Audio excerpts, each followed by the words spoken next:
एक कृषि प्रधान देश होने के नाते भारत का प्रकृति और इसमें मौजूद विभिन्न प्राणियों से नजदीकी संबंध रहा है। ये नजदीकी संबंध हमारे दैनिक जीवन में उनका योगदान और एक आध्यात्मिक गुरु का स्वरूप, ये सभी बातें मिलकर एक रहस्यमयी सह अस्तित्व का निर्माण करती हैं।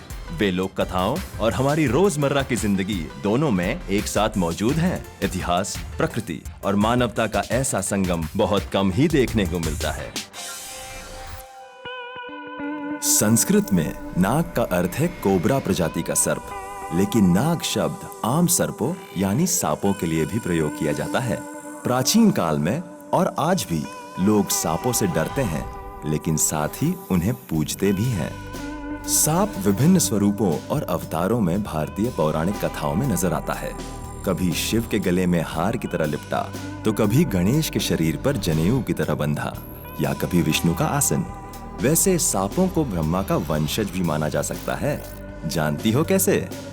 हाँ, वराह पुराण के अनुसार ब्रह्मा के पुत्र कश्यप की 4 पत्नियां थीं। इनमें से पहली पत्नी ने देवों को, दूसरी ने गरुड़ को, तीसरी ने नागों को और चौथी ने दैत्यों को जन्म दिया। तीसरी पत्नी का नाम कद्रु था, इसीलिए नागों को कद्रुज भी कहा जाता है। कद्रु 1000 नागों की माँ थी, जिनमें प्रमुख है शेष, वासुकी और तक्षक। जब मनुष्यों पर नागों के अत्याचार बढ़ने लगे तो ब्रह्मा ने उन्हें नष्ट होने का श्राप दिया। डरकर उन्होंने ब्रह्मा से अपना स्वभाव बदलने का वादा किया और माफी मांगी। अपने लिए एक सुरक्षित ठिकाना पूछने पर ब्रह्मा ने उन्हें पृथ्वी के नीचे बसे 3 लोक, सुतल, वितल और पाताल में बसने का आदेश दिया, लेकिन साथ ही उन्हें चेतावनी भी दी कि दुष्ट सांपों को खत्म करने के लिए अभिमन्यु के पौत्र जन्मेजय द्वारा एक यज्ञ किया जाएगा। और जन्मेजय ने सांपों को खत्म करने के लिए सर्प सत्र नाम का यज्ञ आयोजित किया, क्योंकि एक सांप के काटने से ही उसके पिता परीक्षित की मृत्यु हुई थी।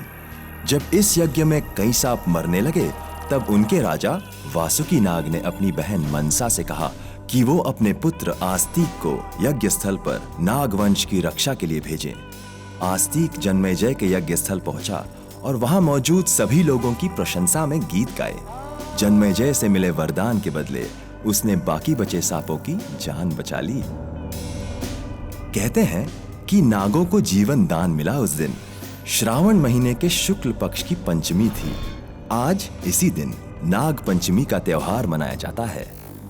अभी तुमने जिस वासुकी नाग के बारे में बताया ना, उसी वासुकी नाग को अमृत मंथन के लिए देवों और दानवों ने रस्सी की तरह इस्तेमाल किया था। वासुकी शिव का सांप है और हमेशा उनके गले में हार की तरह लिपटा रहता है। ये तो हुआ शिव का नाग, लेकिन पुराणों में विष्णु के साथ भी एक नाग बताया जाता है, जिसका नाम है शेषनाग। माना जाता है कि विष्णु समुद्र के बीच शेषनाग की शैया यानी बिस्तर पर लेटे हुए ही ब्रह्मांड की रक्षा करते हैं। शेषनाग के 1000 सिर बताए जाते हैं। वैसे तो शेषनाग कोई दुष्ट जीव नहीं है, लेकिन उसका वर्णन कुछ अजीब है। कहते हैं पृथ्वी समेत सभी ग्रह उसके सिर पर टिके हैं और उसके सिर हिलाने से भूकंप आते हैं। उसके कुंडली मारने से समय आगे बढ़ता है और सृष्टि की रचना होती है, और कुंडली बंद करने से दुनिया खत्म होती है। ऐसा भी माना जाता है कि विष्णु के साथ साथ कई बार शेषनाग ने भी पृथ्वी पर अवतार लिए थे, जैसे राम अवतार के वक्त लक्ष्मण का और कृष्ण अवतार के समय बलराम का अवतार लिया। कृष्ण का नाम लेते ही याद आया उनके बचपन का एक किस्सा। कालिया नाम का एक प्रसिद्ध नाग वृंदावन की यमुना नदी में रहता था। वैसे तो वो रमणक द्वीप का रहने वाला था, पर गरुड़ के डर से वो वृंदावन आकर रहने लगा। कालिया वृंदावन में गरुड़ से सुरक्षित था, क्योंकि किसी श्राप की वजह से गरुड़ वहां नहीं आ सकता था, और आता तो उसकी मृत्यु हो जाती। एक बार बाल कृष्ण और उनके ग्वाले दोस्त नदी किनारे गेंद से खेल रहे थे कि उनकी गेंद पानी में गिर गई। गेंद लेने कृष्ण पानी में कूद पड़े। कालिया नाग अपने 110 फन उठाकर जहर उगलने लगा और कृष्ण के शरीर को जकड़ लिया। तब कृष्ण ने अपना आकार इतना बड़ा कर लिया कि मजबूरन कालिया को उन्हें छोड़ना पड़ा। अब कृष्ण ने कालिया के सिर पर नाचना शुरू कर दिया। कृष्ण का विराट स्वरूप देखकर कालिया ने माफी मांगी और कृष्ण के आदेश से वापस रमणक द्वीप चला गया। एक अन्य नाग जो महाभारत में प्रमुखता से आता है वो है तक्षक। पांडवों ने खांडव वन और कुरुक्षेत्र को अपना राज्य बनाया और तक्षक को वहां से निकाल दिया। इसके बाद वो तक्षशिला में रहने लगा। वो तक्षक ही था जिसने राजा परीक्षित को डसकर मारा था। भारत में नाग को समर्पित कुछ मंदिर भी हैं। खासकर दक्षिण में कर्नाटक में उनके सम्मान में नागमंडल और नागाराधने जैसे उत्सव बड़े पैमाने पर आयोजित किए जाते हैं। तमिलनाडु में महिलाएं नाग देवी की पूजा करती हैं और बदले में उन्हें प्रजनन शक्ति, परिवार की सुरक्षा और ऐश्वर्य का आशीर्वाद मिलता है।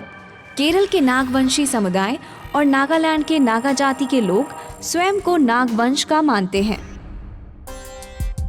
प्राचीन काल से ही भारत में पशु पक्षियों की इतनी अहमियत रही है कि हमने उन्हें न सिर्फ दिल से चाहा बल्कि पूजनीय भी बना दिया।